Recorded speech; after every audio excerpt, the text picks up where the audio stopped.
الحمد لله نحمده ونستعينه ونستغفره ونعوذ بالله من شرور أنفسنا ومن سيئات أعمالنا من يهده الله فلا مضل له ومن يضلله فلا هادي له ونشهد أن لا إله إلا الله ونشهد أن محمدا عبده ورسوله اللهم صل على محمد وعلى آل محمد كما صليت على إبراهيم وعلى آل إبراهيم وبارك على محمد وعلى آل محمد كما باركت على إبراهيم وعلى آل إبراهيم في العالمين إنك حميد مجيد.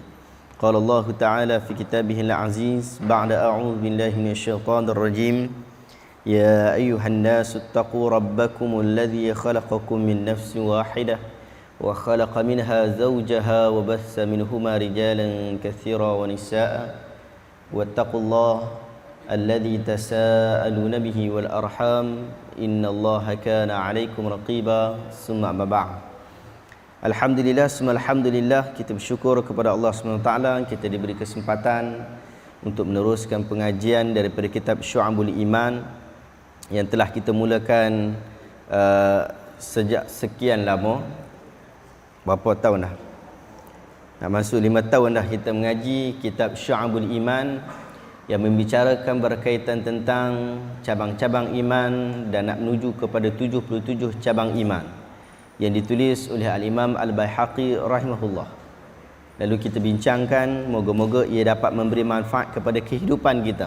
Kita nak pegang elok-elok insya-Allah. Pada kuliah yang lepas kita telah masuk cabang iman yang ke-39, kewajipan untuk warak pada pemakanan dan menjauhi daripada sesuatu yang tidak halal baginya. InsyaAllah hari ini kita akan masuk pada cabang iman yang ke-40.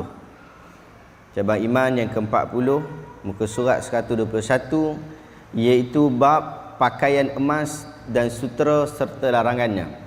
Dan seterusnya lah. Bab 40, bab pakaian emas dan sutera serta larangannya, 121.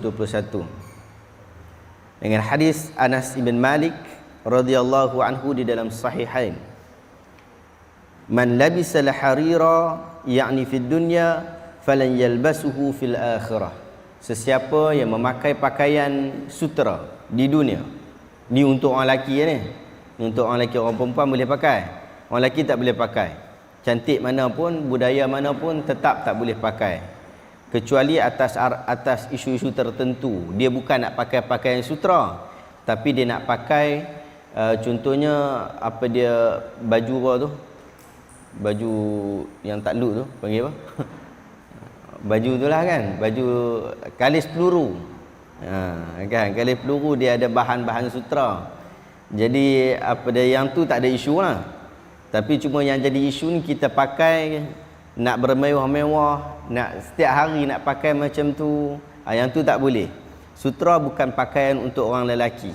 Dan sutera untuk pakaian wanita dan juga orang yang bukan Islam di dunia. Tetapi di hari akhirat orang lelaki memakainya.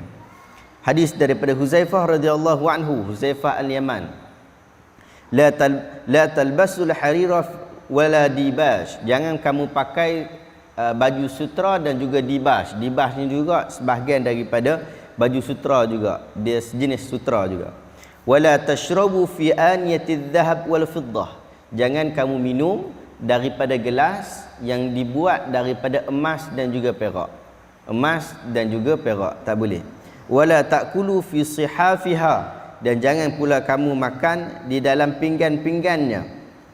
Fa innaha lahum fid dunya, sesungguhnya bagi pinggan-pinggan yang mewah macam tu, yang tu untuk orang kafir di dunia, walana fil akhirah, di hari akhirat nanti kita dapat makan bahan-bahan daripada tempat-tempat berkenaan. Hadis daripada Ibn Mas'ud di dalam Sahihain dan Sahih Bukhari dan juga Muslim, yang diriwayat daripada Sahih Muslim. Innallaha jamilun yuhibbul jamal, al-kibru man batara al-haqq wa ghamata an-nas. Sesungguhnya Allah Ta'ala ni cantik dan menyukai kecantikan.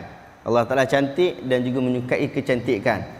Manakala bila cantik ini perkara biasa, semua orang suka cantik, tak ada masalah. Tetapi ada orang yang melampau, yang tu disebut apa dia sombong. Dia takabur. Dia takabur ni maksudnya takabur daripada kibrun. Kibrun ni besar. Takabur ni dia minta untuk besar. Dia sombong lah. Dia sombong lah. Dia membesarkan diri dia.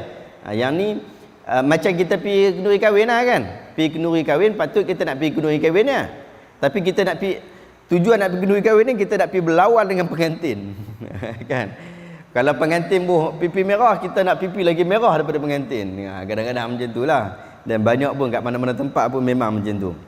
Jadi yang tu dia ada isu sombong atau membangga diri. Al-kibru tu yang orang kibru ni, orang yang membangga diri ni, dia pakai pakaian yang cantik juga. Tapi pakaian yang cantik yang bagaimana yang dia pakai? Kan? Dia pakai cantik yang bagaimana yang dia pakai?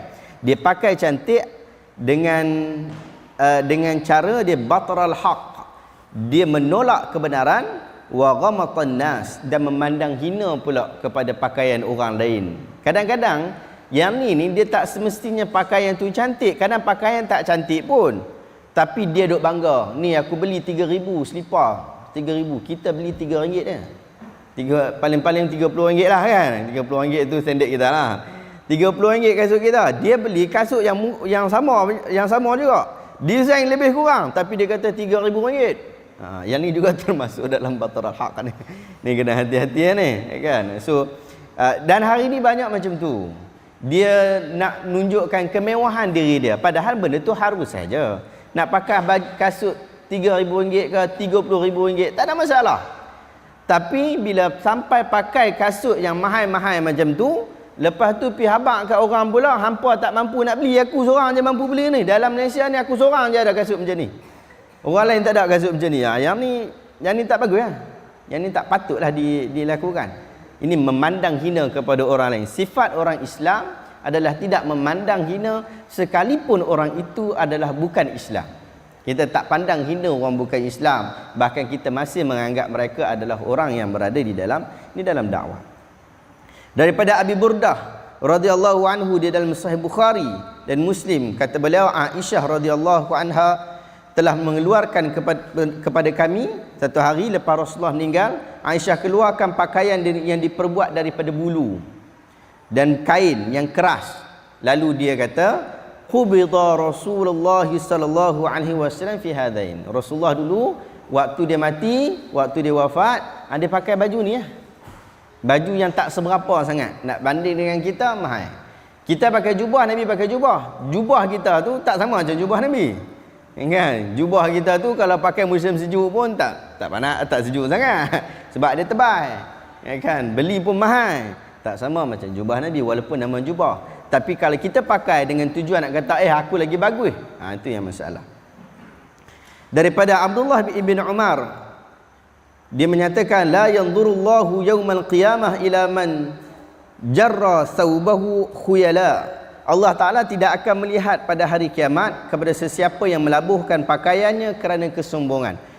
Kita mahu Allah Ta'ala melihat kita. Kita mahu Allah Ta'ala menguruskan urusan kita. Tetapi kalau Allah Ta'ala memalingkan pandangan daripada kita, bermaksud Allah Ta'ala murka kepada hambanya itu. Dia tak mau tengok. Dia kata, aku cemih, aku tak mau tengok. Aku tak mau tengok. Bila dia kata aku tak mau tengok, maksudnya cemih. Yang cemih itu pula adalah Allah Ta'ala. Maka berat lah. Jadi perbuatan itu adalah perbuatan yang melibatkan dosa besar. Antara dosa besar yang kita ramai tak perasan ialah melabuhkan pakaian dengan tujuan khuyala, kesombongan. Hadis ini riwayat Al-Bukhari. Hadis ini menjelaskan hadis-hadis yang lain, iaitu hadis yang menunjukkan bahawa dia haram untuk melabuhkan pakaian. Banyak hadis, bahkan dalam buku Al-Kabair wa Tabyinul Maharim, dosa-dosa besar yang ditulis oleh Al-Imam Al-Zahabi rahimahullah, buku itu dia sebut di antara salah satu daripada dosa besar ialah melabuhkan pakaian. Kan? Kita sebut apa bahasa kita? Apa dia? Kita sebut nama apa? Kan? Melabuhkan pakaian. Melabuhkan pakaian ni tak boleh. Laki sama, perempuan sama. Serupa dua-dua. Tak boleh melabuhkan pakaian. Cumanya hadis ni dia jelaskan sebab apa tak boleh labuhkan pakaian tu? Khuyala. Kerana dengan sifat membawa kesombongan. Jadi bila kata membawa kesombongan, ada adat orang yang berbeza daripada tempat yang lain. Baju dia memang meleret, tapi dia bukan bertujuan untuk memberi sombong. Memang bajunya seperti itu, maka harus. Kan, dia kena naik atas daripada buku lali kalau ikut patutnya. Naik atas buku lali. Tapi cumanya bila tak ada kesombongan dan memang pakaian itu memang sebegitu. Macam orang pakai seluar slack kan. Orang pakai seluar slack memang dia bawah buku lali. Kan, dia bawah buku lali tapi tak ada lah sampai dia bawah tumit. Kan. Dan tak ada orang pakai macam tu. Pelik sangatlah pakai sampai bawah tumit kan. Tapi cumanya dia bawah pada buku lali. Boleh atau tak? Kalau ikut kan sebenarnya tak boleh. Tapi hadis ni dijelaskan khuyala, dengan tujuan untuk sombong. Kalau tujuan tak sombong, maka tidak ada isu dalam bab berkenaan. Dan pakaian kita itu bukanlah libasus syuhrah, pakaian pelik daripada orang lain kan. Duduk sini, duduk Malaysia, tiba-tiba pakai skirt. Orang lelaki pakai skirt. Kalau pergi dekat sebahagian tempat, dekat mana? Ada orang lelaki dia ada pakaian adat kan? Scotland. Scottish kan. Dia pakai skirt kan? Yang tu tak apalah, tapi tempat dia. Kalau kita orang Malaysia pakai macam tu pelik Yang tu libasus syuhrah. Demikian juga orang Malaysia pakaikan melekat. Pergi kat Mesir pakaikan melekat juga. Itu pun sama juga libasus syuhrah. Orang Mesir tengok atas bawah kan, sebab dia kata kami tak pakai menatang ni waktu siang.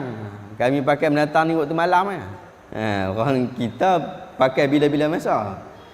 Sebenarnya macam tu. Cabang iman yang ke seterusnya, bab pakaian emas dan sutera serta larangannya. Sambungan daripada bab tadi. Dia mengulang. Okey, bab yang ke-41. Bab pengharaman bermain dengan barang-barang yang dilarang. Yang ni peringatan untuk kita lah. Kadang kita dah tua-tua ni tak main sangat dah. Tapi cuma ada anak-anak kita duk suka main. Maksudnya dia main benda tu, main sungguh-sungguh. Kan? Sampai lara dan sebagainya. Firman Allah Ta'ala, Qul ma indallahi khairun minal lahwi wa minat tijarah. Katakanlah bahawa ma indallahi khairun, tak bagus pun, tak ada kebaikan pun di sisi Allah permainan-permainan ni, yang mana ia membawa kepada kelalaian, wa minat tijarah, demikian juga barang dagangan. Asalnya barang dagangan harus atau tak? Harus. Kan? Demikian juga permainan. Asalnya harus, siapa nak main-main lah kan. Ada budak zaman Nabi, nama dia Numair. Nabi panggil dia Abu Numair. Ya Abu Numair, ma fa'ala Nughair. Wahai Numair, wahai bapa Numair, apakah yang dilakukan oleh Nughair, si burung kecil? Dia ada anak burung. Dia budak kecil. Dia bela anak burung. Kan? Bolehlah bela anak burung ni. Nak jaga tak tahu. Tapi cuma dia bela anak burung tu. Dia cukup jaga. Dia bela anak burung tu. Satu hari Nabi tanya kepada dia, apa yang berlaku kepada Nughair? Burung kecil tu mati. Burung kecil tu mati. Dia sedih lah. Nabi tanyalah dia. Jadi main tu tak ada masalah lah. Tapi asalnya main tak ada masalah. Tapi apabila dia keterlaluan, maka dia akan menjadi masalah. Kan? Sampai barang dagangan contohnya kita berniaga. Kita berniaga waktu maghrib. Sampai habis waktu maghrib tak solat. Sedangkan kita boleh solat kan? Tapi cuma kita tak solat. Itu tak boleh lah. Demikian juga dalam hal-hal yang sekarang moden sikit, kita meeting lama. Kan? Kita tahu dah meeting nak pergi lawan dengan waktu solat. Kita pun pergi langgak waktu solat. Kan? Kalau padahal kita boleh solat, kena solatlah dulu. Nah. Jadi yang tu. Jadi kalau melampau tak boleh. Dan hadis daripada Sulaiman ibn Burdah di dalam Sahih Muslim daripada bapanya Buraidah. Man la'ibal birnardashir. Ini ada satu bab di dalam kabair juga. Kita kabair iaitu bermain nardashir. Siapa yang main nardashir, faka'annama ghamasa yadahu fi lahmil khinzir wa dammihi. Seperti dia mencelupkan tangannya ke dalam daging babi yang haram tu dan juga darah. Jadi nampak teruk perbuatan tu. Nardashi ni apa dia? Nardashi ni dadu. Main dadu. Jadi permainan-permainan yang berasaskan kepada dadu. Jadi yang tu yang duk bincang pula para ulama bincang, Ni kita duk main dam ulang tak boleh. Dadu kan. Kan. Jadi macam-macam jenis permainan yang berdasarkan dadu. Nardashir ni berdasarkan dadu. Jadi boleh ke tak boleh? Jadi kita kata dia satu sifat permainan itu, yang pertama tidak ada judi lah. Dia tidak macam budak-budak kita duk main dam ulang, judi tang mana? Kan. Tapi kalau dia kata okey, semua tak 5 kupang. Siapa yang menang, siapa yang dia menang sampai ke atas tu, dia dapat semua duit ni. Yang tu jadi judi walaupun 5 kupang. Tak boleh lah, tak boleh. Tapi kalau dia buat ini pertandingan dam ula ditaja oleh sekolah Berembang, contoh Sungai Berembang, contohlah kan. Dia taja. Kemudian hadiah itu diberikan oleh pihak sekolah. So tak ada masalah. Kan, sebab tidak ada unsur perjudian di situ. Bila ada unsur perjudian, walaupun sekupang ke 2 kupang ke, tetap tak boleh. Tetap tak boleh. Benda tak boleh memang tak boleh. Bagilah sikit pun. Kan, macam riba lah. Ada riba 1% saja. Riba 1% saja, 1% lah. Tetap riba. Riba 0.001. Tetap riba, tetap tak boleh. Kan, dia macam tu. Jadi macam tu juga ni barnasyir ni, main dadu. Jadi satu, dia tidak melibatkan perkara-perkara haram. Yang kedua, ia tidak bersifat melampau sehingga dapat melanggar perkara-perkara haram. Yang tu. Pada zaman dahulu sebahagian kata memang tak boleh langsung, sebab main nardashir ni, main dadu ni sampai leka. Macam orang duk main dam dulu lah, duk main dam kan. Duk main dam haji kan. Duk tang tu tak pergi mana. Kan, duk kedai minum kopi tu duk tang tu je duk main yang tu. Sampai lah ni pun ada lagi lah. Saya dekat Sungai Buloh, bandak sikit, tapi pelajarah tu tak adalah bandak sangat kan. Tapi cuma duk tengah bandak lah. Orang duk main yang tu, duk main yang tu lagi. Kan, kita main tengok pagi duk nampak kawan tu juga, main kita malam duduk yang tu juga. Yang ni tak boleh, tak boleh. Orang Islam ni dia dua benda aja. Antara dia buat benda tu mendapat pahala ataupun mendapat dosa. Dua tu je. Jadi kita kena timbang perbuatan kita, kan. Macam-macam lagi lah. Isap rokok lah, dulu isap yang tu ya. Tu jenuh juga tu. Termasuk dalam bahagian dia juga tu. Cabang iman yang ke-42, kesederhanaan dalam memberi nafkah dan haram memakan harta secara batil. Muka surat 128, Allah Ta'ala berfirman dalam surah Al-Isra ayat 29. Wala taj'al yadaka maghlulatan ila 'unuqika wala tabsutha kullul bas fataqa'uda maluman mahsura. Allah Ta'ala kata jangan jadikan kedua tangan kamu duduk dia tulis kat sini apa dah? Terbelenggu, dia duduk cangkuk kat leher. Dia belenggu kan. Kan, naknya orang Melayu biasa tak sebut perkataan belenggu ni. Kan, orang masuk kita duduk biasa-biasa kan. Kita duduk kata apa macam ni lah. Duduk tangan duduk duduk letak dekat leher. Maksudnya apa? Tak mau buat kerja langsung. Kan, tak mau buat kerja langsung. Ada ulok ni dalam bab ni dia bukan bab ulok. Dia dalam bab ni dia dalam bab yang kita kata tak mau buat apa langsung. Maksudnya kebaikan lah. Maksudnya ulok pun satu hal juga. Ulok pun satu hal juga. Tapi bukan tekad ulok. Apa pun tak mau. Apa pun tak mau. Yang ni sifat dia memang sifat ya Allah Ta'ala keji di dalam Al-Quran. Bukan tekad ulok saja. Apa pun dia tak mau buat. Yang tu buat ulok. Satgi kita masuk buat ulok. Yang ni bab mula-mula dia kata tak bagi yang ni. Yang ni dia tak ada apa, tak mau apa semua. Semua tak mau. Satu lagi Allah Ta'ala larang, jangan pula bagi habis. Yang ni. Kan? Bas ni maksud basit. Uridu an aqulu lak qaulun basit. Aku nak bagi tahu kepada kamu, aku nak cakap kepada kamu satu ucapan yang basit. Basit ni maksudnya apa? Basit ni mudah. Mudah sangat. Kan? So easy. Kan? Aku nak tanya, I want to ask you easy question. Kan? Aku nak tanya kepada kamu satu soalan yang mudah. So, as-su'alun basit. Satu soalan yang basit. Kan? Jadi yang ni yang mudah sangat. Ayat ini diturunkan apabila sebahagian para sahabat Nabi dia nak bagi nafkah, dia nak bagi sedekah kepada agama sepenuhnya, semua harta dia nak bagi pada agama. Nabi tak terima. Dalam sejarah Nabi hanya terima satu kali saja. Bila? Perang Tabuk. Dalam perang Tabuk sekali ya, iaitu ketika Abu Bakar memberikan nafkah sebelum daripada perang Tabuk. Yang tu ya, dia bagi seluruh hartanya. Tu pun masih dibincang lagi apa jenis seluruh hartanya. Sebab agama melarang daripada memberikan seluruh harta. Sebab bila bagi seluruh harta akan membawa kesan dia. Kesan dia apa? Papa kedana, anak bini tak ada makan. Tak boleh yang ni. Kan? Kita tak boleh melampau dan tak boleh pula bersenang-senang. Kan? So macam tu keadaan dia. Jadi demikian dah. Ayat ni kata. Jadi sederhana. Kerana akibatnya akan tinggallah engkau dengan keadaan yang tercela serta kering keputusan. Tak boleh nak buat apa. Jadi macam tu.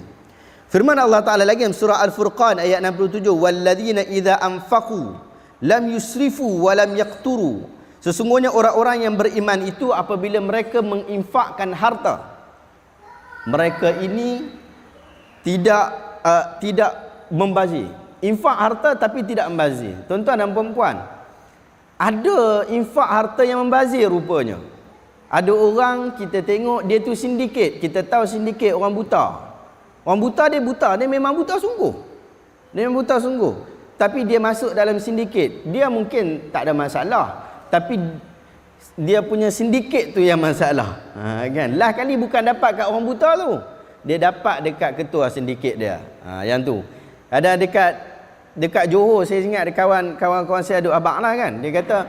Dia kata hati-hati dengan apa dia, bukan Johor, saya mana tempat pun sama juga. Iaitu ada tabung tabung derma tu kan. Tabung derma dekat kedai makan.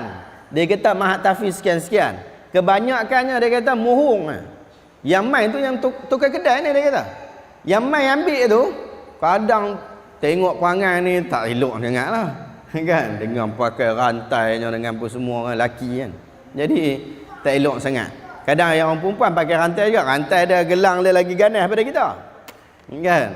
Dulu saya dengan isteri saya dulu ada satu pasar raya dekat Sungai Buloh tu. Dulu pasar raya apa nama Said apa, sekarang dah jadi pasar raya Ikhwan lah. Ikhwan Global tu. Kan?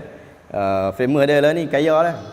Apa dia duduk depan tu, ada dua orang perempuan, laki perempuan duduk depan tu minta sedekah. Kita pun kesian. Kita masuk dalam pasar raya, keluar kita kata satgi aku keluar satgi kita bagi sedekah sikit kan. Kita keluar tak ada lah. Tak apalah. Kita balik lah. Kita balik, nak pergi balik tu kita nampak depa tu dua orang tu nak naik kereta. Tukar baju, tukar apa semua, kereta dia lagi ganas pada kita. BMW. Kereta kita Proton saja. Kan? Ganas betul lah. Kalau kita kata mungkin dia naik yang besar, nak bawa barang ke apa, tak apalah juga. Yang ni memang kita kata memang nak bermewah, jenuh lah. Kan? Yang tu pun ada juga. Sebab tu kita kata bila kita infak sesuatu benda, kalau macam tu dia akan jadi membazir. Membazir apa? Bukan maksud pahala kita tak dapat, kita dapat pahala. Tapi cuma daripada sudut manfaat, kita nak manfaat sampai ke mana? Sebab tu bila kita nak infak satu benda, kita infak pada tempat yang sesuai. Maksud kita kata anak yatim kita hantar kat Islah, memang Islah bagi buat pengurusan semua, kita hantar. Kalau kita rasa macam kita nak bagi infak kepada masjid, macam sekarang kita duk bincang di Santai Ilmu Publication, kita duk bincang buku-buku sirah Nabi ni. Kita nak hantar buku sirah Nabi ni ke masjid-masjid. Kita nak masjid-masjid ni ada buku sirah Nabi kita. Tapi kita fikir balik, kalau bagi kat masjid, siapa baca? Betul tak? Majoriti orang tak baca buku kat masjid. Paling tinggi baca Quran. Paling tinggi orang baca Quran kat masjid. Buku-buku kat masjid orang tak baca. Sebab apa tak baca? Duduk dalam gelas. Kan? Dalam apa, mari dia bergelas tu, tutup. Lawa kan? Tutup. Memang lawa lah, tapi apa manfaat dia? Kan? Jadi kita tak mau bagi infak dalam, kita tahu sebab program kita ni, kita ambil apa? Infak daripada orang memang nak sedekah, kan? Orang memang nak sedekah.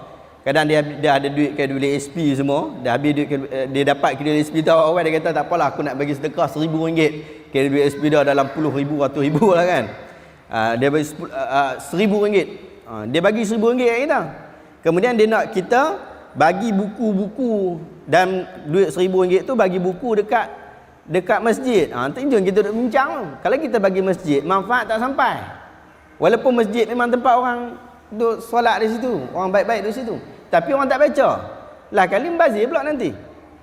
Apa kata kalau kita bagi kepada setiap sekolah ada cikgu yang mengajak sirah contoh atau cikgu agama. Dia ni perlukan rujukan. Kita bagi satu sekolah 2 orang, okey. Kita bagi 2. Satu sekolah 2, satu sekolah 2. Ataupun ustaz yang duk mengajak ni. Kan? Ustaz-ustaz mengajak yang sunah-sunah ni kira dia settle, dia tahu cari bahan dah. Tapi ada orang yang mengajar tak ada bahan, ataupun orang baru balik daripada Mesir ke Arab Saudi ke, depa ni baru mengaji, baru habis mengaji, tak ada bahan. Ini kita bagi. Baru dapat manfaat tu lebih. Ya kan? Orang nak pergi haji umrah contoh. Dia nak membaca tentang apa yang berlaku kepada Nabi sebab dia lebih dekat kepada Nabi. Jadi kita bagi kepada orang ni. Nampak? Jadi dia lebih aula lah, lebih menyebabkan manfaat kepada hal berkenaan. Kalau kita nak sedekah anak yatim, pergi kat tempat berkenaan. Terus bagi. Kita kat Islam ni kita tahu siapa yang uruskan. So kita bagi terus dekat orang berkenaan. Kan lebih baik. Kan lebih baik begitu.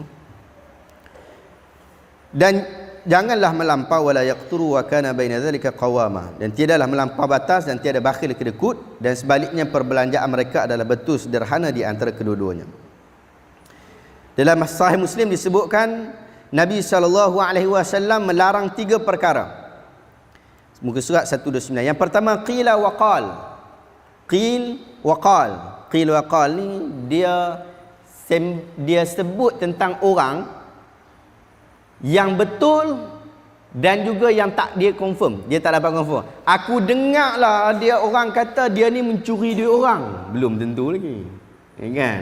Orang kata tu, saya pun duk kempen diri saya juga. Saya cakap kat isteri saya, kata berapa bulan lepas dah kita kata kita nak kempen pada diri kita untuk tak mau bercakap ada orang kata. Kan? Sebab kadang-kadang dia bersifat mengumpat. Kan? Kadang-kadang dia tak mengumpat lah, memang perbuatan masyarakat itu begitu. Tapi kadang-kadang kita nak kutuk dia, tapi kita lapik sikit kan. Jadi ada orang qil wa qal. Ini perkataan qil. Qil ni dikatakan. Qal dia berkata. Maksudnya yang qal ni confirm. Confirm benda tu betul. Kadang orang kutuk orang pada benda yang betul. Kan? Pada betul. Ya? Tak, qil wal qal dia daripada perkataan dia. Qil wa qal. Qil wa qal tu qala. Kan? Qil itu dikatakan. Jadi dia sebut ke orang, dia sampaikan dekat orang, dia cerita dekat orang, qil wa qal. Dia sebut semua benda. Dia sebut benda-benda, dan sifatnya itu bukannya takat sembang saja. Dia sifat dia itu untuk nak kata dekat orang. Nabi larang benda macam ni. Nabi larang benda macam ni, iaitu sebut dekat orang semua benda.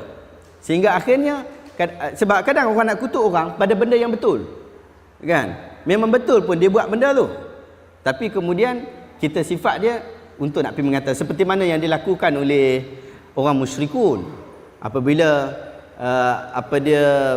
dia nak kutuk Nabi SAW. Dia kata, wahai Muhammad, orang yang diturunkan Al-Quran kepadanya. Kan? Memang Quran diturunkan kepada Muhammad, tapi sifat yang dia nak cakap tu dia nak pelekeh Nabi Muhammad SAW. Jadi tak sesuai lah. Wa idha'atil mal, dan juga dia menghilangkan harta.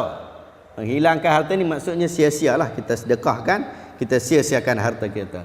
Idha'ah maksudnya hilang, menghilangkan harta. Wa kasratis su'al, banyak tanya. Banyak tanya ni salah tak? Tak salah pun banyak tanya. Tapi yang salah dalam bab banyak tanya ni apa dia? Banyak tanya di dalam perkara yang tak boleh tanya, ataupun yang perkataan tentang iman, iaitu tentang as-sam'iyat. As-sam'iyat ni kita tak perlu banyak tanya. Maksudnya bertanya dalam keadaan kita nak mencungkir sampai dapat. Allah Ta'ala akan nampak, Allah Ta'ala akan melihat membuka hijabnya, melihat manusia yang beriman di dalam syurga, dan orang di dalam syurga juga melihat Allah Ta'ala. Hadis itu sahih. Dan nak pergi tanya pula, ni macam mana Allah Ta'ala lihat? Allah Ta'ala ada biji mata lah. Berapa biji mata Allah Ta'ala? Ada 2 biji ke 3 biji, 4 biji, 5 biji? Kemudian dia lihat tu macam mana? Adakah dengan mengalihkan pandangan? Itu. Nah, yang ni yang disebut kasratus soal dalam bab sam'iyat. Kalau bukan selain daripada sam'iyat, iaitu bahagian hukumat, bahagian hukum, so tak ada masalah. Kita tanya ustaz, saya ni tak boleh saya boleh berjalan semua, tapi cuma waktu nak rukuk saya tak boleh. Kan? Nak rukuk tak boleh, sujud saya boleh, rukuk saja tak boleh, berdiri pun boleh, rukuk saja tak boleh. Kita nak buat macam mana? Ustaz pun kata kalau tak boleh rukuk, tak payah rukuk lah. Tapi kalau tak payah rukuk pula ustaz, dia bukankah rukuk ini adalah rukun? Dia tanya lagi. Ya. Yang tu boleh tak tanya? Boleh, tak ada masalah. Tanya sampai ustaz tu kata tak tahu. Kan? Yang tu boleh. Tapi kalau yang bab sam'iyah, yang ni tak boleh. Yang ni tak boleh tanya. Maksudnya dia bukan tak boleh tanya apa, maksudnya kita itu adalah sifat yang asal dalam akidah kita. Kita menerima apa yang datang daripada Allah yang kita tidak boleh bayangkan daripada sudut sifatnya secara bersungguh. Macam contoh syurga, Allah Ta'ala kata syurga. Syurga ni bentuknya macam mana? Nabi SAW sebut dalam hadis yang sahih Bukhari, syurga ini yang paling tinggi berada di pusatnya. Kan? Dan dia berada yang paling tinggi. Yang lain itu di bawahnya. Okey, kita dapat bayang itu cukup. Takat lebih daripada tu susah. Tak perlu lah. Tak perlu. Setakat mana yang datang daripada Allah Ta'ala, yang tu saja. Kan? Lebih daripada tu. Datang pada Quran sebut berkaitan tentang sam'iyat begitu, maka kita faham begitu saja. Adapun selain daripada hukum berkenaan, berkaitan tentang hukum muamalat dan sebagainya, kita boleh bertanya-tanya dan orang boleh memberikan pandangan, bahkan pandangan dalam bab berkenaan terserah kepada kebijaksanaan orang yang menjawab. Kadang-kadang dia jawab dengan jawapan yang berbeza daripada orang yang lain. Kan? Bagi tadi ada sahabat kita tanya berkaitan tentang hukum lepas solat, waktu solat tu tok imam baca Fatihah. Ada orang lepas baca Fatihah, tok imam baca Fatihah, dia pun baca Fatihah juga. Kan? Dia pun baca Fatihah juga. Boleh ke tak boleh? Yang tu kan. So kalau tanya dekat kita, kita boleh jawab dengan satu jawapan. Orang lain tanya pada orang lain, dia akan ada jawapan yang lain. Menurut dia, pendapat itu adalah kuat. Dia kata lepas pada Fatihah, mesti baca Al-Fatihah juga. Makmum kena baca juga Fatihah. Okey, dia kata ini pendapat kuat berdasarkan pada hadis Aisyah yang kata tidak ada solat melainkan dengan Fatihatul Kitab. Dia kata pendapat itu kuat. Kita pula bagi pendapat. Kita rasa pendapat yang kata lepas solat kita baca Fatihah, maksudnya lepas habis tok imam baca kita pun baca Fatihah pula, yang tu pendapat itu tidak kuat dan dia terdedah kepada banyak masalah. So kita berikan hujah kita. Jadi setiap orang ada hujah masing-masing dan setiap orang rasa kuat masing-masing. Sebab tu yang dalam bab ni, bab yang boleh bertanya, yang boleh mempertikaikan yang ni, hang nak pergi gabung sekali memang cukup susah. Kan? Dia terbuka kepada penilaian. Sebab tu perkataan yang biasa digunakan oleh para ulama iaitu ar-rajih wal marjuh. Rajih marjuh ni bukan maksud ini pendapat yang tepat, ini pendapat yang salah, bukan. Ini pendapat yang paling hampir menurut kami, menurut aku, menurut orang yang memberikan fatwa. Yang tu maksud rajih. Marjuh adalah pendapat yang tidak kukuh menurut saya. Pun begitu mungkin yang marjuh pada diri kita, rajih pada orang yang lain. Jadi sebab kita kena kempen juga bertanya ni. Sebab penuntut ilmu banyak yang kurang bertanya. Dia tanya je sebenarnya. Kalau ustaz boleh jawab, dia jawab lah. Kalau ustaz tak boleh jawab, tak wakuf lah. Kan? Tapi dia akan membawa manfaat dia kepada bila kita balik lagi. Ada persoalan yang tak dapat dijawab di dalam kuliah. Bila kita akan lebih ingat yang tu daripada intipati kuliah sebenarnya. Kan? Yang tu yang kita buat balik tu. Dan jadi perbualan dengan kita bertanya-tanya itu adalah perkara yang bagus. Dulu saya ingat waktu saya ambil master kat UM dulu ada seorang Syekh Arab di situ. kita mengaji kitab, waktu tu kita tengah membahaskan berbincang kitab Waraqat. Ada isu waktu tu naik isu, tak ada, bukanlah pembincangan langsung, tapi ada isu yang dinaikkan pada waktu itu berkaitan tentang Nabi Muhammad buta huruf. Kita dah baca lah berkaitan tentang Nabi Muhammad buta huruf ni. So berbincang dengan orang, dengan tok guru. Hijau sungguh-sungguh lah, macam-macam lah kan. Sampai satu kelas tu tak jadi kelas, duduk sembang bab tu je. Kan? Tapi manfaatnya apa dia? Alhamdulillah, lepas habis daripada perbincangan saya tulis buku. Siap satu buku. Benarkah Nabi Muhammad buta huruf? Tulis buku kan. Pandangan yang Syekh kita sebut tu kita masuk, pandangan yang kita ambil daripada pembacaan pun kita masuk, kemudian ada pandangan yang kita tak bincang dalam kelas tadi tu pun kita masuk juga. Jadi begitu. Bertanya-tanya dalam perkara yang harus tidak menjadi masalah. Tidak menjadi masalah. Cuma kadang-kadang orang dia agak rigid di dalam pertanyaan sehingga tak bagi orang langsung tanya. So tak boleh lah. Yang ke-43, bab meninggalkan dendam, dengki dan seumpamanya. Allah Ta'ala sebut dalam surah yang biasa kita baca, surah Falaq ayat 5, wa min syarri hasidin iza hasad. Kita minta Allah Ta'ala lindung kita daripada orang yang berhasad, mempunyai rasa tak elok, niat yang tak bagus, perasaan yang tak bagus kepada diri kita. Dia apabila dia melakukannya, dia takat dia sakit hati pada kita, itu serah dia lah. Sebab kita tak boleh buat apa kan, kita tak boleh buat apa. Tapi bila dia sakit hati, dia pergi buat penanya kita, yang tu yang masalah tu. Yang tu yang masalah tu, kita minta kepada Allah Ta'ala, minta lindung daripada perbuatan dia. Kadang-kadang perbuatan tu bersifat fizikal kan, dia cantah kita, dia boykot barang kita, dia tak bagi orang beli barang kita. Satu. Kadang-kadang dia bersifat apa dia yang lebih teruk daripada tu. Dia pergi jumpa Tok Bomo, dia buat sihir. Sihir ni ada sampai hari ni pun orang duk buat juga. Lumba Peru pun duk buat, duk main sihir kan. Lumba Peru ni pun menang, bukannya kaya sangat pun. Tapi cuma orang duk buat juga sihir. Kadang benda yang simple je kan, orang nak buat sihir juga.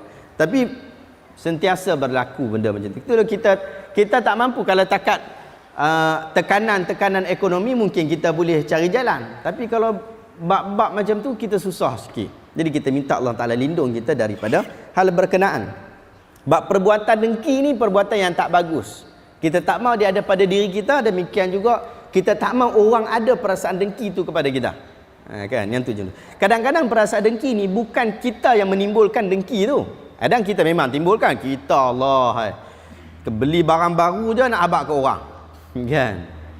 Nak bagi, nak tunjuk kat orang lah. Orang pun dengki lah kat kita. Kan? Ataupun dia bukan kita buat apa pun, kita tak buat apa pun. Kita memang nak beli kereta kita bukan ada. Kita beli pun kereta. Orang dengki juga dengan kita. Kita duduk saja, orang dengki juga, ada juga. Orang masalah ni, amradul qulub, ada masalah hati. Surah An-Nisa ayat 54 Allah Ta'ala kata apa? Am yahsudunan nasa ala ma atahumullahu min fadli. Atau patutkah mereka dengki kepada manusia, iaitu kepada Nabi Muhammad dan umatnya, disebabkan nikmat kenabian dan agama Islam yang telah diberikan oleh Allah kepada mereka dari limpah kurnianya. Hadis Anas radhiyallahu anhu dalam Sahih Muslim menyebutkan, la tahasadu, jangan duk saling dengki mendengki. Tahasadu daripada tafa'ul, wazan tafa'ul. Wazan tafa'ul adalah wazan yang penting. Kalau kita tak faham wazan tafa'ul, kita terjemah salah. Wazan tafa'ul macam takaful, apa lagi, ta'aruf, tahasadu, tahasad, apa lagi? Yang ini semua wazan tafa'ul. Wazan tafa'ul ni dia melibatkan dua orang. Tahabu, Nabi kata tahabu. Yang ni melibatkan dua bahagian. Dia mustahil dengan satu. Dia mesti ada kesalingan. Jadi tahasadu, maka Nabi kata jangan kamu saling dengki mendengki. Hang dengki aku, aku dengki hang. Oh, dia dengki kat aku, boleh tak aku tak boleh dengki kat dia? Yang ni kita biasa sebut. Dia boleh buat teruk dekat aku, takkan aku tak boleh buat teruk kat dia? Yang tu. Yang ni tak boleh. Yang ni tak boleh. Kesalingan itu. Kesalingan ni bukan maksud mesti ada dua orang. Tapi kesalingan tu nak bagi tahu kepada kita bahawa bila dia buat macam tu, hang jangan buat macam tu juga. Kalau dia buat macam tu, maksud dia jahat, biar-biar kat dia. Betul tak? Jangan hang buat sekali. Kalau hang buat sekali, hang termasuk dalam ayat ni.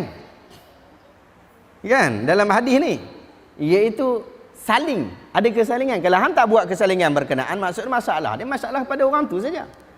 Maka orang tu yang terkandung di dalam ancaman Tuhan. Adapun kita tak termasuk. Tapi kalau kita pun sekali, yang tu masalah. Kita pun sekali. Wala tabaghadu. Jangan saling marah di antara satu main. Dia marah aku boleh takkan aku tak marah dia? Yang ni. Yang ni. Ni pun tak boleh juga. Wala taqata'u. Wala taqata'u. Jangan kamu taqata'. Taqata' ni qat'u silaturahmi. Apa dia memotong. Dia memotong daripada qat'u. Memotong. Tapi kalau sifat itu lebih besar, disebut muqata'ah. Muqata'ah ni boykot. Boykot. Muqata'ah amah, pemboikotan umum pada 3 tahun dalam sejarah Islam tu. Muqata'ah amah. Jadi boykot. Jangan kita muqata'ah. Jangan kita potong silaturahim. Jangan potong silaturahim. Maksud potong silaturahim ni apa? Macam-macam. Kita kadang-kadang dengan adik-beradik kita sendiri, sebab dia dah buat penanya kita, ambil kata kita ke, ataupun bukan kata kita pun, kata pak kita berkelain pasal kata pak kita berkelain adik-beradik, pi tukar nama lah kan, nama bin Muhammad tukar kepada bin Ali kan. Tak boleh buat benda tu, tapi orang buat juga. Orang buat sebab sakit hati sungguh. Ini tak boleh. Adik-beradik, mak dengan anak dengan mak dengan pak, dia tetap hubungannya sama dan kita kena jaga. Kalau belah sana buat masalah, mak kita pi buang kita ke, mak kita pi buat pedaja kita ke, ataupun anak-anak kita buat pedaja dekat mak dia ke, yang tu kalau jadi kes-kes macam tu, kita sebagai orang yang terlibat secara langsung, kita kata hampa masalah lah, aku tak mau ada masalah kan. Kalau hang kata mak nak marah dekat aku tak apa, mak marah dekat aku tak apa, aku dia tetap mak aku sayang dia, terang macam tu kan. Tapi kadang-kadang konflik rumah tangga anak beranak ni lah ni, dia susah sikit lah kan, susah sikit. Banyak-banyak tempat pun berlaku benda-benda macam tu. Jadi kita kena jaga lah. Jaga diri kita. Nak jaga diri kita supaya kita tak masuk di dalam taqata'u, termasuk dalam bahagian orang yang saling tadi tu.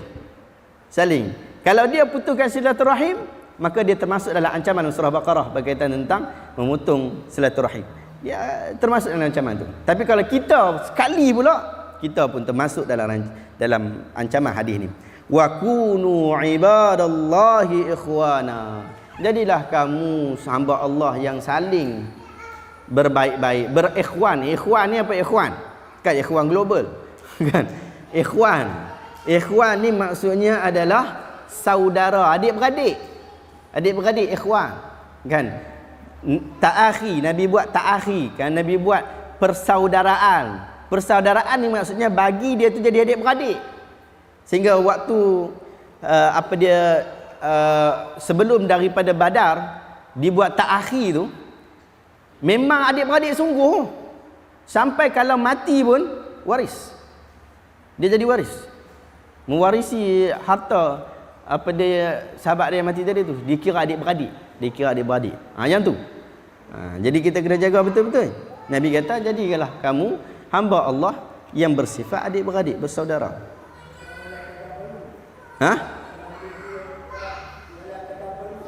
Wala takabaru. Yang ni dalam riwayat yang lain lah, yang ni riwayat yang seterusnya. Yang ni riwayat ni tak sebut takabaru. Banyak lagi. Tapi cuma ni diambil yang sikit lah. Dia ambil lafaz daripada Muslim ini. Kemudian Anas Ibn Malik. Takabaru tadi apa? Takabaru macam yang kita sebut tadilah. Wala tadabaru. Jangan saling berpaling di antara satu sama lain. Apa dia begitu? Yang ni tak ada. Riwayat ni tak ada. Riwayat ni tak ada. Dan daripada hadis Anas Ibn Malik juga, Dalam Sahih Bukhari dia kata la tabaghadu, jangan, ni riwayat Anas bin Malik dalam Sahih Bukhari, dia kata la tabaghadu, jangan saling untuk bergaduh, marah antara satu sama lain. Wala tahasadu, jangan saling berhasad di antara satu sama lain. Baru yang ni ada wala tadabaru. Yang ni riwayat Bukhari, tadi riwayat Muslim. Ni wala tadabaru. Wa kunu, wala tadabaru ni jangan kamu saling berpaling. Jangan kamu membelakang-belakang antara satu sama lain, kan? Jumpa lari, kan? Tengok je lari, tanda cemui. Kalau lari saja tak apa, takut ke apa, malu kan, dengan cerita lah. Tapi ni memang cemui, ini tak boleh saling di antara satu sama lain. Wa kunu ibadallah ikhwana, jadilah kamu hamba Allah yang bersaudara. Wala yahillu li muslim an yahjura akhahu fawqa thalath layal, janganlah seorang muslim dia meninggalkan saudaranya lebih daripada 3 malam. Yaltaqiyani yasuddu hadha, mereka bertemu lalu dia membentangkan ini dan dia membentangkan itu. Wa yasuddu hadha wa khairuhuma alladhi yabda'u bis salam, bukan membentang ni, yasuddu ni terjemah salah tu. Yasuddu ni sadda, menghalang. Dia halang kawan ni, maksudnya dia tak mau jumpa kawan ni. Kawan ni pun tak pergi jumpa. Kalau kawan tu main belah lain, dia datang main belah ni, nak pergi jumpa, dia perasan nak jumpa, patah balik lari. Tak boleh 3 malam.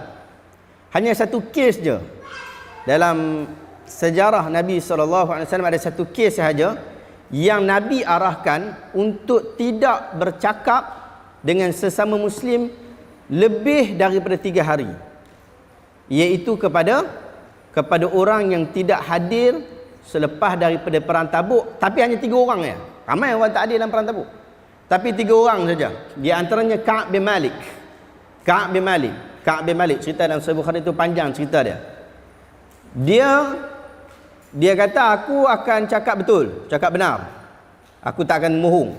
Aku akan berlaku jujur. Lalu dia pun bila Nabi datang, dia kata, wahai Rasulullah, aku tak datang perang dan aku tak ada alasan. Tak ada alasan apa pun. Lepas tu Nabi kata, disebabkan hang cakap betul, hang berdiri, tunggu sana tu. Tunggu Allah Taala tentukan. Kemudian Nabi bagi arahan kepada seluruh sahabat untuk tidak bercakap dengan dia, dengan 2 orang lagi lah, termasuk 2 orang lagi, dalam tempoh masa yang tidak diketahui, kan? Jangan cakap, seorang pun jangan cakap sampai 40 hari. Dan sampai hari ke-40 barulah hari ke-40 datang seorang lelaki daripada Raja Ghassan yang duduk di sekitar Madinah pada ketika itu, tawarkan untuk jadi Kristian, kan? Sebab Muhammad dah tak ada apa, Muhammad pun tak lindung sahabat dia, hang ikut kami jadi Kristian dan kami akan bagi jawatan dan sebagainya. Dia tak mau. Berlangsung sampai 50 hari. Ini dalam sejarah lah, panjang cerita tu. Saya ingat hari tu saya ada sebut sikit berkaitan tentang cerita ni. Jadi itu 50 hari. Yang ni saja dalam sejarah yang ada menunjukkan bahawa umat Islam sama-sama mereka diberi arahan untuk memulaukan. Memulau, boikot lah kita kata kan, boikot lah. Dan ini pemulauan terhadap orang Islam atas isu wahyu, dan ia tidak boleh berulang. Tak boleh berulang. Kita nak boikot sahabat-sahabat kita lebih 50 hari boleh? Tak boleh. Tak boleh.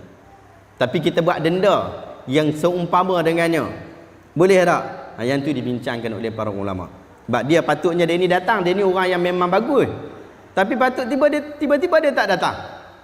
Ni langgar arahan pemerintah contohlah kan. Jadi dia boleh dikenakan tindakan tertentu. Dan Nabi kata wa khairuhuma, yang berat ni, yang Nabi kata ni susah kita nak buat ni.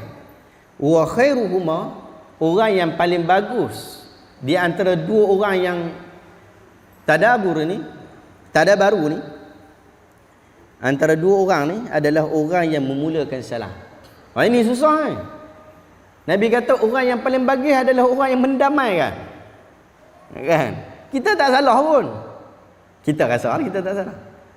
Kita rasa dia yang salah, dia kena minta maaf kita. Tapi Nabi kata orang yang mula kena bagi salam adalah orang yang terbaik. Oh susah. Kan? Nak jadi orang yang terbaik ni susah.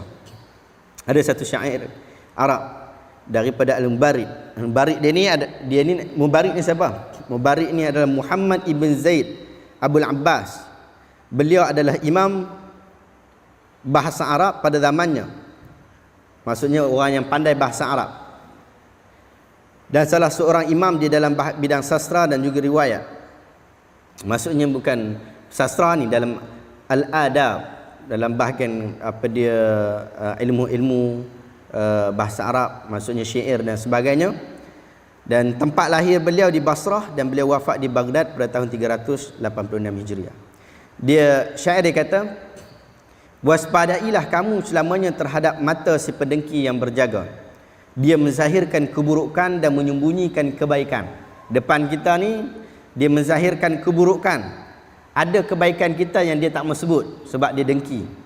Dia bertemu kamu dengan menampakkan senyuman yang retak, sedangkan hatinya menyembunyikan sesuatu di dalam sesuatu yang jahat. Bahawa hasad itu permusuhannya bukan disebabkan kesalahan, dia tidak menerima kemaafan dalam kegilaan. Yang ni syair Arab lah. Dia sebutkan tentang hal berkenaan berkaitan tentang hasad. Hasad ni perbuatan hati, dan dia termasuk salah satu daripada penyakit hati. Orang Islam boleh tak kita berhasad dalam perkara-perkara yang kebanyakan perkara? Tak boleh. Adalah sebahagian hasad yang dibincangkan, tapi cumanya secara umumnya Islam memang tak bagi orang sama Islam dengki. Dan sama orang bukan Islam pun, kita tengok dia ni kaya lebih, dengki tak boleh. Tak boleh dengki sama-sama, tak boleh. Tapi menjalankan perkara kebenaran, sama-sama buat benda bagus. Kan? Dia buat bisnes, aku pun buat bisnes juga. Cuma bisnes dia nampak maju sikit, kita nak kena rasa apa? Dia ni mesti buat macam-macam ni, dia mesti main dukun ke apa ni? Dah, bukan macam tu. Kita mesti rasa aku pun boleh buat juga. Kita buat juga, tak jadi juga. Ada masalah ni, kita kena pergi cari nak selesaikan masalah tu. Kan? Saya ingat ada banyak program-program keusahawanan sekarang kerajaan kita, Allah Alam, sebelum ni pun dah mula dah. Cuma sekarang ni dia lebih membantu orang-orang untuk jadi usahawan. Kan? Banyak ni program-program usahawan dibuat di seluruh Malaysia. Daripada peringkat asas, mula daripada asas sampai kepada peringkat import export. Kan? Dia sampai ke tahap itu, dia nak bantu. Dulu kita biasa dengar orang kerja kerajaan tak boleh kerja lah, kerja lain tak boleh lah. Yang tu yang kerja. Lah ni ada pula galakan orang kerja kerajaan buat double job. Kan? Ada juga budak universiti sekarang. Dulu universiti orang tak bagi kerja kan. Budak universiti sekarang kalau dia nak daftar perniagaan di SSM, dia tak payah lagi bayar apa-apa fee. Dia dah daftar terus dapat. Maksudnya dia bagi pula kan. Jadi dia buat macam tu supaya kita jadi orang yang membina diri kita sendiri. Kita taklah dengki kepada orang lain, tetapi kita sama-sama naik. Kalau orang lain naik, orang bukan Islam sebagai contoh, dia orang jadi kaya, bagus tak? Bagus untuk negara. Tapi kita kena fikirlah, kita orang Islam, dia kaya lebih pada kita, patutnya kita kena lebih lagi lah. Bukan patut kita dengki ke dia. Kan? Tak boleh. Kita dengki dia tak boleh. Tapi cuma bila dia kaya, kita pun nak kaya juga. Kan 10 orang apa dia yang kaya dekat Malaysia ni, yang nombor 9, nombor 8, nombor 10 tu adalah orang Melayu seorang. Tapi kadang masuk dalam list, kadang tak masuk dalam list. Kan? Kita nak pastikan orang kita masuk dalam list juga. Jadi siapa dia? Kita lah. Betul tak? Jadi kita nak kena majukan diri kita. Bukan maksud kita kata tengok depa ni kaya ni macam-macam ni, kita kena boikot dia. Saya memang anti bab tu. Kan? Kita boikot dia sebagainya. Tak boleh. Itu perbuatan yang tak betul. Tapi yang betulnya adalah kita sendiri membantu diri kita, membantu masyarakat kita. Kalau kita kata orang Islam, kita bantu orang Islam kita. Jangan ada langsung sifat-sifat tak bagus, dengki ke orang lain. Jangan ada sifat ni. Sifat dengki pada orang lain tak bagus. Tak bagus. Bahkan ramai orang yang tak faham, dia keluarkan kenyataan-kenyataan sirah. Nabi SAW boikot orang ni, orang ni. Sebenarnya tak betul. Hujah-hujah tu semua tak betul.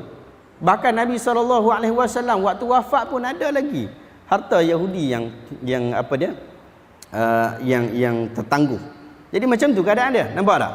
Interaksi mesti berlaku di antara semua orang. Tapi cuma sifat kita orang Islam ni sentiasa membina. Kan? Kita buat tak jadi lah. Kan? Dulu sahabat kita Zaifah kata apa dia view mula-mula ramai. Kan? Bila kita buat apa dia channel Facebook ni kadang mula-mula awal-awal ramai. Lepas tu Facebook dia tukar algoritma dia. Jadi kurang pula view dia dah. Kan?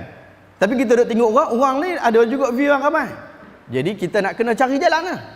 Cari jalan ni, cari jalan tu. Kadang kita cari tak jumpa. Macam kita mengai. Kita pergi mengai dekat satu kawasan tu. Umpan elok lah. Tali mahal dah. Kan? Tapi mengai tak dapat ikan. Mungkin tempat ni tak betul kot. Pergi tukar tempat tu nanti. Pergi tukar tempat yang orang memang tangkap banyak. Tak dapat juga. Tali aku beli tadi betul ke? Mahal dah. Tapi betul ke aku beli tali ke? Dia bukan kadang mahal, dia betul tak betul. Kadang tak mahal pun betul, elok juga kan. So benda-benda macam tu lah kadang ada. Jadi orang Islam sentiasa membina diri dia, membina masyarakat dia. Kan? Ada orang Islam kita kata kita Islam saja, pergi sembelih ayam dah halal. Tapi orang yang bukan Islam, dia pergi buat program dia, dia buat bisnes dia, buat ayam halal. Dia uruskan ikut mana yang halal Jakim minta buat. Dia buat macam tu. Dia dapat. Kan? Kita pun kena buat macam tu juga lah. Tapi kita buat yang lebih baik. Buat macam tu tapi juga kita buat yang lebih baik. Jangan sifat dengki. Kita dah mengaji hari ini, dengki tak bagus. Sama ada dengki dengan orang Islam ataupun dengki dengan orang yang bukan Islam. Sebab kita agama yang kita di Malaysia ni ramai orang Islam. Ramai orang Islam dan masih berkembang. Dan hari tu program yang lepas kan, bulan lepas kan. Yang program apa dia mualaf tu kan. Ramai orang datang, bukan orang Melayu pun. Orang Islam. Mereka ramai dan memeluk Islam. Kita nak macam tu. Walaupun orang Melayu mungkin tak ramai, tapi orang yang Islam tu bagi ramai dekat Malaysia ni. Ya kan? Orang Islam tu bagi ramai. Dan bila orang Islam, kita mesti tunjukkan kita lebih baik daripada orang lain. Entahlah. Kita mesti lebih baik daripada orang lain. Sehingga orang yang bukan Islam dapat nampak, oh, Islam ni bagus. Ya. Itulah yang dibuat oleh negara-negara, maksudnya umat Islam di negara-negara yang bukan Islam. Mereka nak tunjukkan bahawa agama Islam ni adalah agama yang bagus. Jadi nak masuk masjid, masuk sila masuk. Kan? Masuk kadang masuk, Allah, macam-macam keadaan masuk. Kan? Tapi tak ada masalah sebab kita nak bagi perkenalkan orang kepada Islam. Bila orang Islam yang hari tu yang kena tembak kan, anak dia kena tembak, pak dia kata aku maafkan. Orang masuk Islam disebabkan isu tu ramai. Bukan mesti maafkan. Tapi cuma sifat Islam dia membawa dia kepada hal berkenaan dan orang tengok. Ini Islam dia kata. Ini Islam. Jadi kita nak kita sebut Islam memang betul-betul Islam. Kita tak mau Islam kita ni dia termasuk dengan isu-isu lain. Kan? Isu-isu lama kita, nenek moyang kita dulu yang panggil macam tu, mai waris kepada kita panggil. Aku memang jenis penguih. Aku memang jenis marah orang, aku kan kira. Kan? Aku langgak semua. Adakah itu Islam ya? Kan? Memang sifat kita macam tu, tapi kita nak kena selarikan dengan agama. Kita tak boleh aku tak boleh. Nak kena selari dengan aku memang jenis sakit hati ni dengan orang ni. Dengki orang memang kuat sungguh. Tak boleh. Kadang orang buat benda sikit je aku dengki dah. Kan? Kita tak boleh kata itu sifat aku, tak boleh. Kita kata kita nak ambil sifat Islam dan dia susah. Memang susah. Dia perlukan kesusahan. Tetapi apabila kita menyerah diri kita dengan sebenar-benarnya kepada agama Allah, kita akan berusaha. Kita akan berusaha. Bab hati ni, bab hati ni susah. Saya cakap betul. Kadang kita berkelahi dengan kawan kita 50 tahun lepas, sampai hari ni kita ingat lagi. Sampai hari ni. Maafkan dia. Aku maafkan dah mulut aku ni. Hati tak habis. Sebab tu hati ni benda yang susah. Sehingga bab hati tidak akan dihisap pada waktu hari di padang mahsyar. Dia tidak dihisap pada waktu tu. Dia dihisap di qantarah. Selepas daripada mahsyar. Habis dah ni timbang amalan semua ni. Nak masuk syurga dah. Dah lalu dah titian sirat dah. Nak masuk syurga dah, berhenti saat. Settle bab hati dulu kat situ. Kat situ, di qantarah. Hadis sahih riwayat Bukhari. Di qantarah. Disettlekan di situ. Lepas habis settle situ, baru boleh masuk ke dalam syurga. Allah ya salam. Kita tak mau dengan sifat hati kita ni menyebabkan kita lambat masuk syurga. Tak mahu, kita nak masuk cepat syurga. Nak masuk cepat syurga. Biar tak ada masalah langsung. Kita ni bukan ada banyak apa sangat pun. Bukan ada kepentingan apa sangat pun. Jadi kita nak kena didik hati kita ni. Didik, maafkan orang. Maafkan orang. Dan rasa puas dengan apa yang Allah Ta'ala bagi. Yang tu penting. Rasa puas disebut qanaah. Qanaah ni dia dalam bahasa kebanyakannya dia maksudnya rasa cukup dengan benda yang ada lah. Kan? Qanaah, al-qanaa'atu bil qalil. Merasa cukup dengan benda yang sedikit. Tapi kita kata qanaah ni adalah merasa puas dengan apa yang ada dalam hidup. Tapi dia bersifat untuk berterusan lah. Tapi maksudnya dia lawan kepada dengki tadi. Dengki ni dia tak rasa puas. Hidup dia tak rasa puas. Wallahu ta'ala a'lam.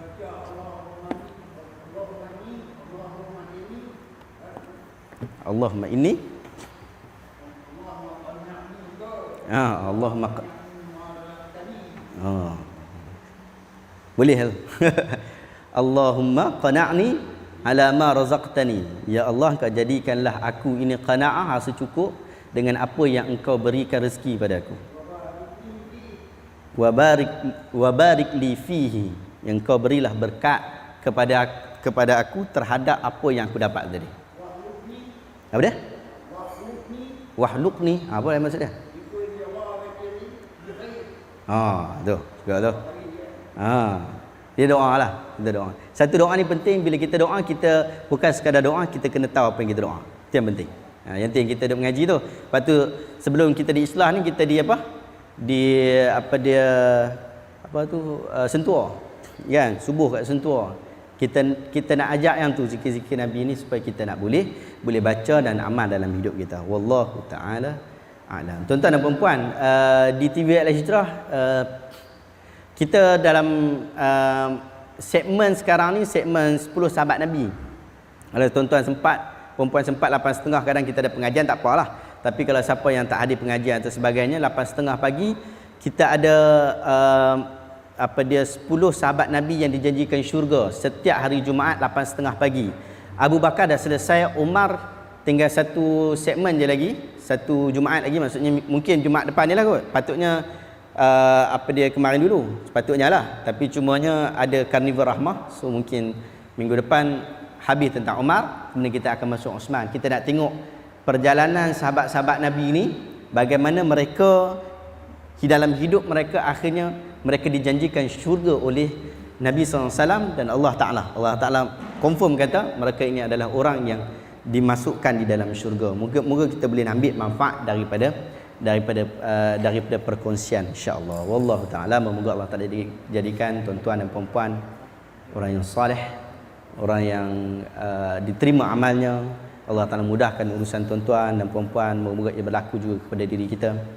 Moga Allah Ta'ala berikan kesihatan, kebaikan kepada anak-anak kita. Allah Ta'ala ampunkan dosa-dosa mereka, demikian dosa-dosa kita, mak dan ayah kita. Akhirnya kita dikumpulkan bersama dengan orang beriman. Kesusahan kita, kepayahan kita, rasa berat dengan ujian Tuhan, Allah Ta'ala mudahkan urusan kita. Allah Ta'ala selesaikan urusan kita. Allah Ta'ala bagi kita redha dengan apa yang Allah Ta'ala rezekikan kepada kita. Akhirnya kita jadi orang-orang yang beriman, mati dalam keadaan iman, hidup dalam keadaan iman, dibangkitkan bersama dengan kumpulan orang yang beriman dan berada dalam syurga yang kita idamkan. Wassallallahu ala sayyidina Muhammad wa ala alihi wa sahbihi ajma'in. Assalamualaikum warahmatullahi wabarakatuh.